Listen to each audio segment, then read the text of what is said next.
انسان وقتی که با نزدیکانش با اهل و عائله خودش معامله بد دارد دیگر پیروز نمیشه به این مسلمان هزار نماز خوندم روزه داریدم. بنابراین برادرای عزیز، پدران و مادران اینقدر به فرزنداتون جواب نکنید. маслиҳат устод ҳамин буд ки чӣ гуна робитаро бо ҳамин падару модар бо ҳамин хешовандо хуб кунем устод.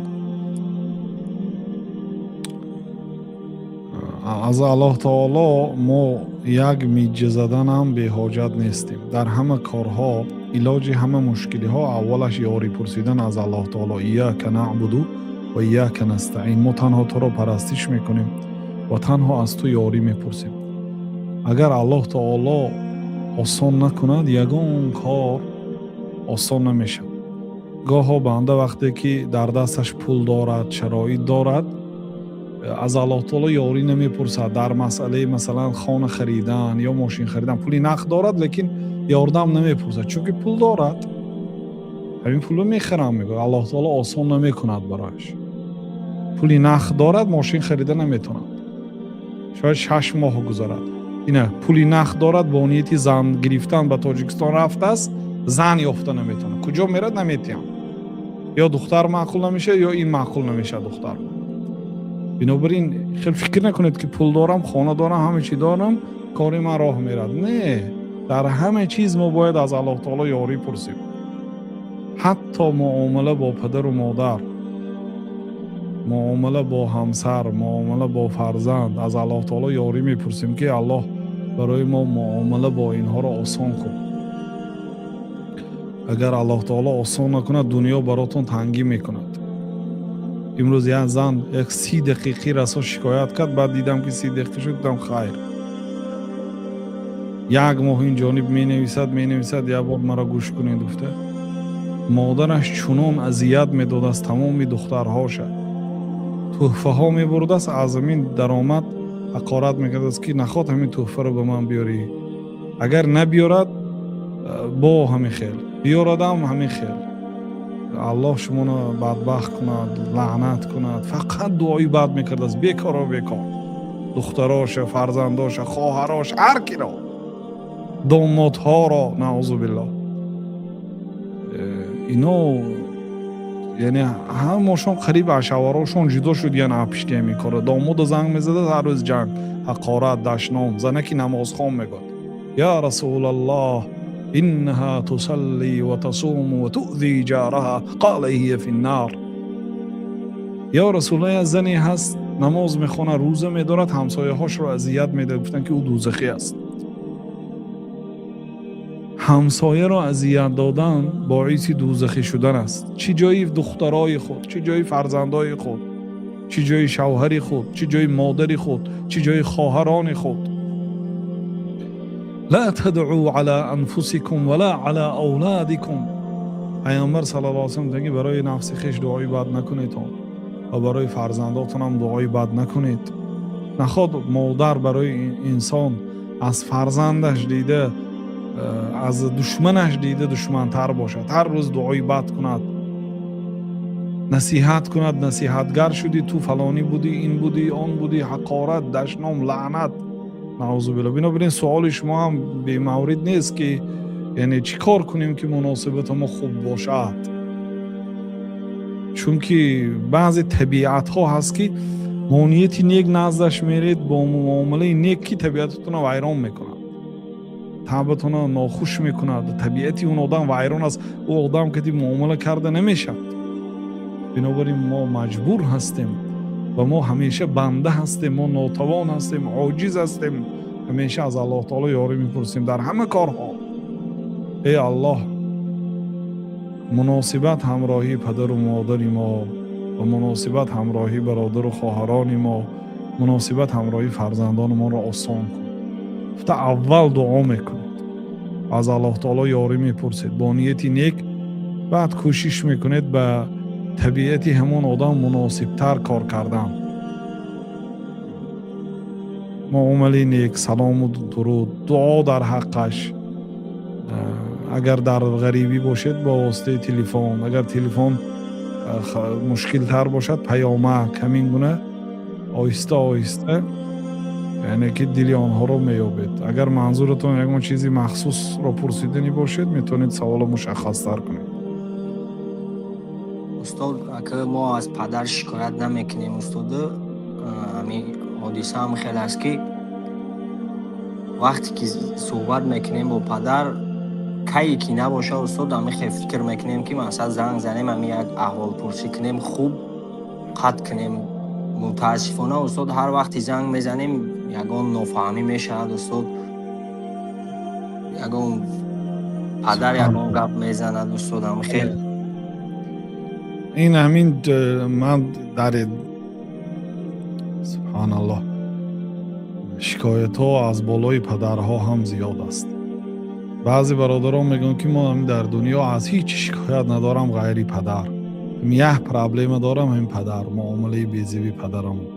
شب و روز حقارت دشنام. یک برادر میگه آخر پول پرتا گفته حقارت میکند، پولی کلان میگه می پرتام.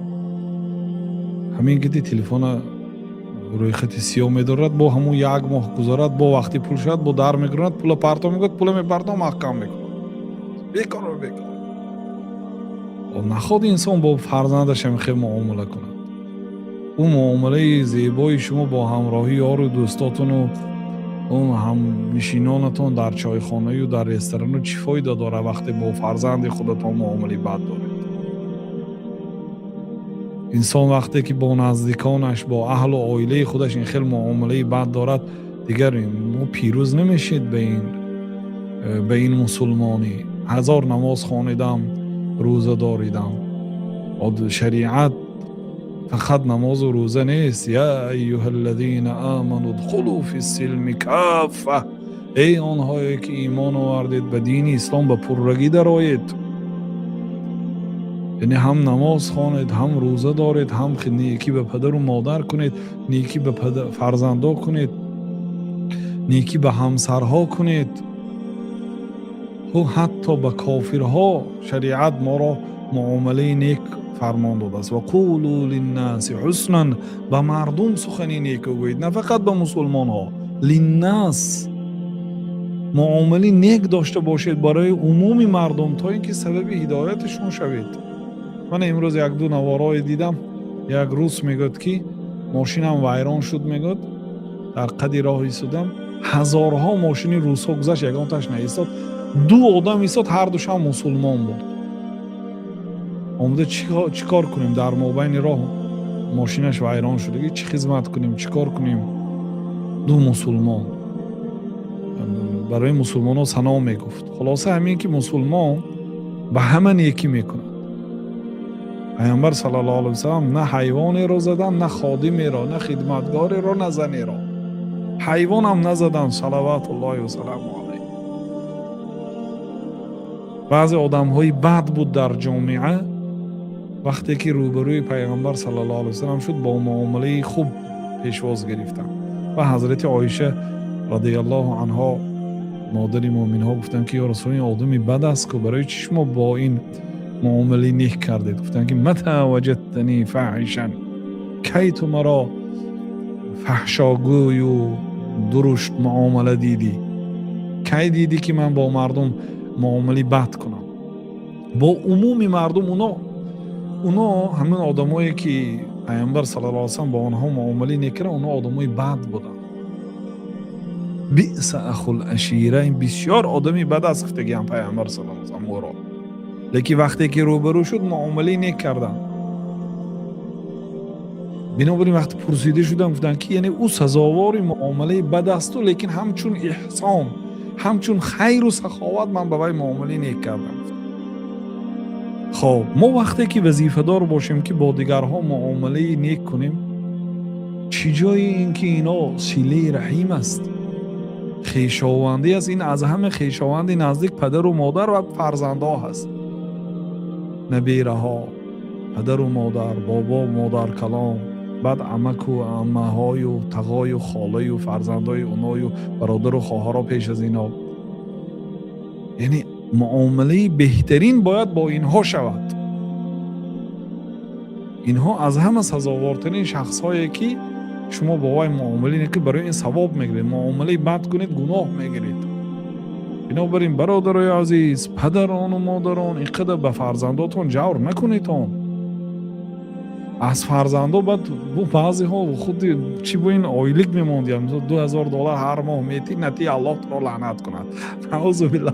او بیچاره خیلی درست است که شما با کلام کردید و هم باید شما اون یکی کند، لیکن این خیلی چی ماندن این خیلی در یک بعضی منطقه ها همین خیلی عادت هست. این خیلی بد نمیشه. و خیر آدم برای فرزندش نیکی میخواهد، دعا میکند، دعای بد نمیکند. برای همین امید میکنیم همین قدر کفایه است. الله تعالی ما را به راه راست هدایت کند. وقتی که ما در خانه طبق شریعت عمل نمی کنیم، بعد موفق شدن ما بسیار مشکل است. و معیده ترین و عادی ترین عمل هایی که طبیعتا کافر هم باید بچهش دوست دارد. کافر هم حالا مثال اصلا بچه گناهکار باشد، فرزند آدم گناهکار باشد، پدر و مادرش طرفی بچه میگیرد. بچه من گفته نخواهدم بچهش همیشه دعایی بد کند. نخواهد نه فقط دعایی بد، یک نوع اذیت هایی که دختری نو 10 روز 15 روز شوهر کردگی جدا کرده گرفته آمده است، داماد حقارت کرده. و چی به شوهر دادید تا آخر چه میکنید فرزنداتون رو بختش ایخل کرده؟ الله المستعان. الله هدایت کند.